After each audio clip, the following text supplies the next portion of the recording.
नमस्कार दोस्तों, स्वागत है आपका अपने चैनल एग्ज़ाम टैलेंट प्लस में। आज की वीडियो में हम देखेंगे ब्लड ग्रुप के बारे में, अर्थात रक्त समूह के बारे में। चाहे आप किसी भी प्रकार की प्रतियोगी परीक्षा की तैयारी में लगे हैं तो यह ब्लड का जो टॉपिक है यह सबसे महत्वपूर्ण है। सभी प्रकार के एग्ज़ाम में इस टॉपिक से प्रश्न पूछे जाते हैं। इसके पहले भी हमने 2 और वीडियो पर रक्त के बारे में महत्वपूर्ण बातें कवर की है। अगर आपने पिछली वीडियो नहीं देखी है तो लिंक आपको डिस्क्रिप्शन बॉक्स में मिल जाएगा, आप वहां से हमारी पिछली वीडियो देख सकते हैं। तो चलिए इस वीडियो में आगे बढ़ते हैं। सबसे पहले देखते हैं रक्त समूह। रक्त को अलग अलग भागों में बांटा गया है, अलग अलग प्रकार में, जिसे ही हम रक्त समूह के नाम से जानते हैं। तो देखते हैं इसका खोज किसने किया था।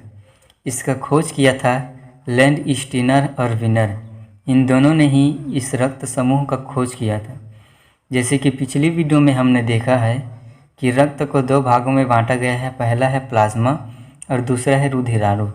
लेकिन इस वीडियो में हम मुख्यतः प्लाज्मा तथा रुधिराणु के आरबीसी वाले भाग पर चर्चा करेंगे। तो चलिए देखते हैं प्लाज्मा। तो प्लाज्मा में पाया जाता है एंटीबॉडी, जिसे हम स्मॉल ए तथा स्मॉल बी से प्रदर्शित करने हैं। पिछली वीडियो में मैंने बताया था कि डब्ल्यूबीसी में भी एंटीबॉडी पाया जाता है। ये बातें आप याद रखिए। यह एंटीबॉडी हमारे शरीर में बीमारियों की पहचान करता है। तो ये बात आप याद रखिए कि प्लाज्मा में भी एंटीबॉडी पाया जाता है, जिसे हम स्मॉल ए तथा स्मॉल बी से प्रदर्शित करते हैं। इसकी आकृति कुछ इस प्रकार से होती है। आगे हम इसके बारे में विस्तार से चर्चा करेंगे। चलिए देखते हैं। आरबीसी में पाया जाता है एंटीजन, जिसे ए बी से प्रदर्शित किया जाता है। ब्लड ग्रुप की जांच के लिए इसी एंटीजन का प्रयोग किया जाता है। आपके एग्ज़ाम में यह प्रश्न बार बार पूछा जाता है कि ब्लड ग्रुप की जांच किसके द्वारा की जाती है, एंटीबॉडी या फिर एंटीजन। तो आपको आंसर लेना है एंटीजन। ब्लड ग्रुप में आरबीसी में ही एंटीजन पाया जाता है। इसी के आधार पर जो आपका ब्लड टेस्ट करता है वो आपके रक्त को समूहों में बांटता है। तो चलिए आगे देखते हैं ब्लड ग्रुप को कितने भागों में बांटा गया है। तो ब्लड ग्रुप को एंटीजन के आधार पर ही ब्लड ग्रुप ए बी और ओ इन भागों में विभाजित किया गया है। जैसे कि हमने पढ़ा कि ब्लड में एंटीबॉडी तथा एंटीजन दोनों प्रकार के पाए जाते हैं, लेकिन एंटीजन के आधार पर ही आपके रक्त समूह का निर्धारण किया जाता है।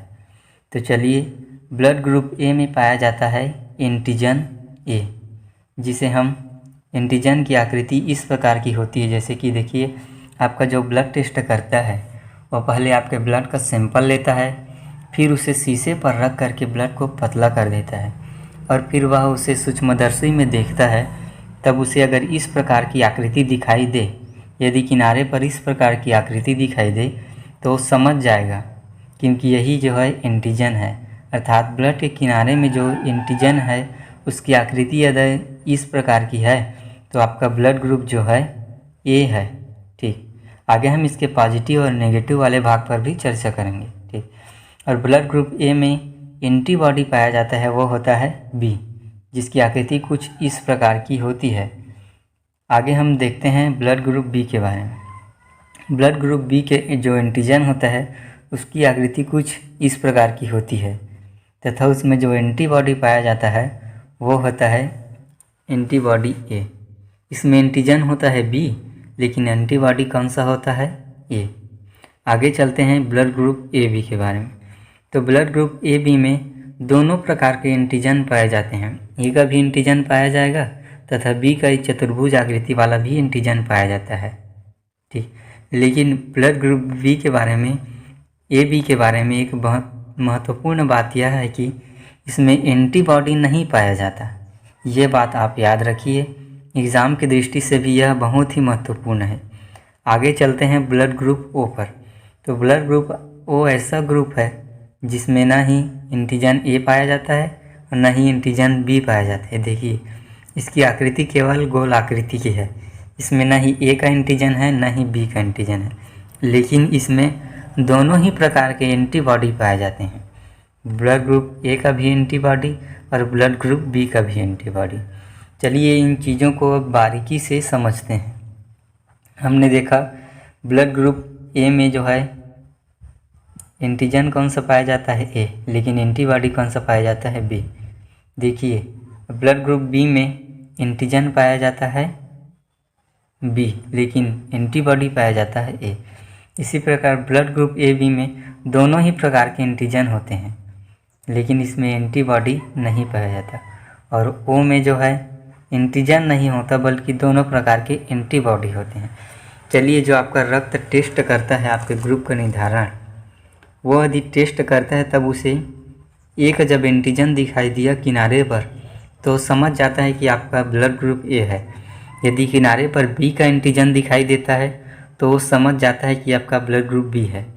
लेकिन यदि दोनों ही प्रकार के एंटीजन दिखाई दे तब आपका ब्लड ग्रुप कौन सा होगा, ए बी। लेकिन आपके ब्लड ग्रुप में यदि एंटीजन ही दिखाई न दे तब आपका ब्लड ग्रुप कौन सा होगा, ओ होगा। आगे हम इन सब के पॉजिटिव और नेगेटिव पर चर्चा करेंगे।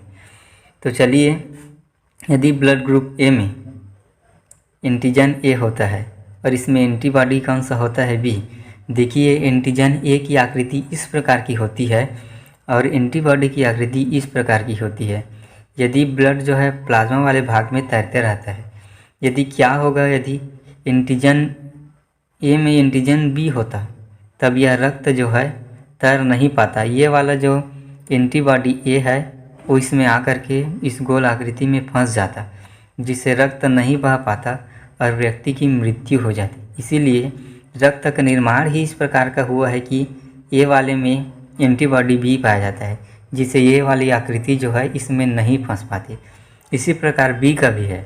बी में देखिए चतुर्भुज आकृति है और ये लगभग गोलाकार की आकृति है जो कटी हुई है, तो ये भी इसमें नहीं फंस पाता, इसीलिए ब्लड सुचारू रूप से चलता रहता है।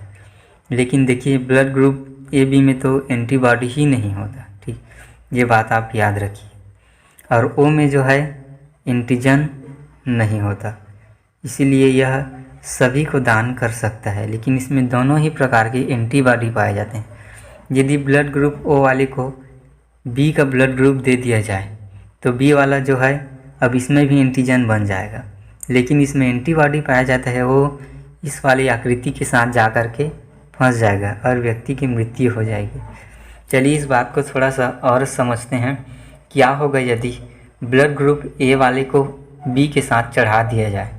तो यदि ब्लड ग्रुप ए वाले को ब्लड ग्रुप बी दे दिया जाए तो देखिए ये वाला जो एंटीजन है वो इसके साथ आ जाएगा और ये वाला इसके साथ आ जाएगा, तो इसमें कौन सा एंटीबॉडी पाया जाता है, ये वाली आकृति, और ये आकृति जो है इसके साथ मिल जाएगा और रक्त जो है जम जाएगा और व्यक्ति की मृत्यु हो जाएगी। तो देखिए ब्लड ग्रुप ए बी को सर्वग्राही क्यों कहा जाता है, क्योंकि इसमें एंटीबॉडी नहीं पाया जाता।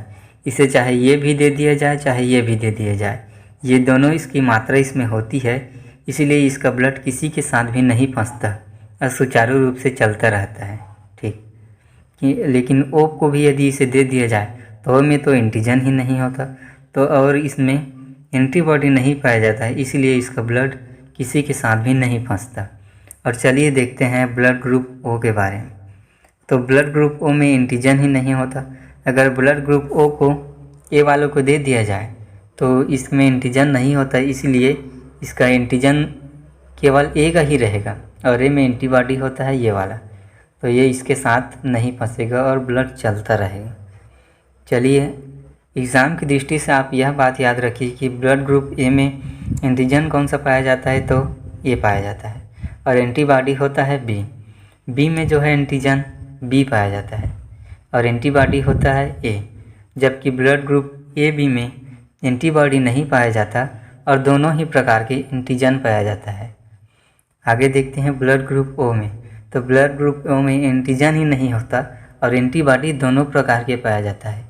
एक अध्ययन के माध्यम से यह पाया गया है कि एंटीबॉडी ही हमारे शरीर में रोगों की रक्षा करते हैं, रोगों से रक्षा करते हैं हमारे शरीर की, जबकि ब्लड ग्रुप ओ वाले में दोनों ही प्रकार के एंटीबॉडी पाए जाते हैं, अर्थात यह दोनों ही बीमारियों से लड़ते हैं। इसीलिए ब्लड ग्रुप ओ वाले की जो है रोग प्रतिरोधक क्षमता इनकी तुलना में अधिक होती है। ठीक, लेकिन आप कहेंगे कि ब्लड ग्रुप ए बी में तो एंटीजन ही नहीं होता, एंटीबॉडी ही नहीं होता। तो ब्लड ग्रुप ए बी के जो WBC वाले भाग हैं इसमें एंटीबॉडी होता है जो बीमारियों से इसकी रक्षा करता है। चलिए आगे बढ़ते हैं। आगे देखते हैं कि ब्लड ग्रुप को पॉजिटिव और नेगेटिव किस आधार पर बांटते हैं। तो इसके लिए आपको एक बहुत ही महत्वपूर्ण बात याद रखनी है। एक होता है रिसस फैक्टर। रिसस फैक्टर जो है इसकी खोज किया था कार्लैंड और विनर ने। इन्होंने ही रक्त को पॉजिटिव और नेगेटिव वाले भाग में विभाजित किया है। तो देखिए इन्होंने क्या किया, इसका खोज इन्होंने बंदर पर किया, रिसस बंदर पर। इन्होंने बंदरों के जो ब्लड सैंपल लिए और उसके टेस्ट किए, तब इन्होंने देखा कि ब्लड में कुछ विशेष प्रकार की आकृति उभर कर आ रही है। जैसे कि हमने बताया आपको एंटीजन की आकृति कुछ इस प्रकार की होती है, लेकिन सभी एंटीजन के बीच में इस प्रकार की आकृति भी इन्होंने देखने को पाया। एक बंदर में यह दिखा, कुछ बंदरों में नहीं दिखा। तब इन्होंने बहुत सारे बंदरों के ब्लड सैंपल्स लिए और उनके टेस्ट किया। ठीक, टेस्ट करने पर इन्होंने पाया कि कुछ बंदरों में यह आकृति जो दिखाई देती है यह एक प्रकार का प्रोटीन होता है। ठीक, जिन बंदरों में इस प्रोटीन की आकृति दिखाई दी उन्होंने इसे पॉजिटिव वाले भाग में बांटा, तथा जिन बंदरों में यह आकृति दिखाई नहीं दिया उसे नेगेटिव वाले भाग में बांटा। तो आप कह सकते हैं कि यह रिसस जो बंदर है इसी पर जो टेस्ट किया गया और यह एक प्रकार का प्रोटीन है, और इसी प्रोटीन के RH जिसे रिसस फैक्टर के नाम से जाना जाता है, तो इसे RH प्रोटीन भी कहा जाता है। यदि ब्लड में RH प्रोटीन की उपस्थिति है तब उसे पॉजिटिव कहा जाता है, यदि RH प्रोटीन की उपस्थिति नहीं है तब इसे नेगेटिव कहा जाता है। यह बातें आप याद रखिए। चलिए आगे कुछ महत्वपूर्ण नोट्स पर चर्चा करेंगे जो आपकी एग्ज़ाम के दृष्टिकोण से बहुत ही महत्वपूर्ण है। तो ब्लड ग्रुप O को जो है सर्वदाता कहा जाता है, लेकिन एग्ज़ाम में यदि बहुत ही ज़्यादा डीप से पूछे तो आपको ऑप्शन में दिया रहेगा O निगेटिव। सर्वदाता कौन से ब्लड ग्रुप को कहा जाता है, वो होता है O। लेकिन हम एग्ज़ाम में यदि ज़्यादा डीप से पूछे तो ऑप्शन रहेगा O निगेटिव। और इसी प्रकार सर्वग्राही कहा जाता है AB पॉजिटिव। सामान्य भाषा में पॉजिटिव बोलते हैं, लेकिन एग्ज़ाम के दृष्टिकोण से भी पूछा जाए तो आपको ऑप्शन में पॉजिटिव ही लेना है। ठीक, ये बातें आप याद रखिए। सर्वदाता किसे कहा जाता है, O को, लेकिन O का कौन सा भाग होता है तो नेगेटिव। नेगेटिव वाला जो ब्लड ग्रुप है O का वही सर्वदाता होता है, आसानी से सभी में चढ़ जाता है। और ब्लड ग्रुप AB जो है नेगेटिव को सभी ग्रहण नहीं कर सकता, इसका पॉजिटिव वाला को सर्वग्राही कहा जाता है। एग्ज़ाम की दृष्टि से भी यह महत्वपूर्ण है। इसके साथ आगे देखते हैं एरिथ्रोब्लास्टोसिस। एरिथ्रोब्लास्टोसिस रक्त में पाए जाने वाली एक प्रकार की समस्या है।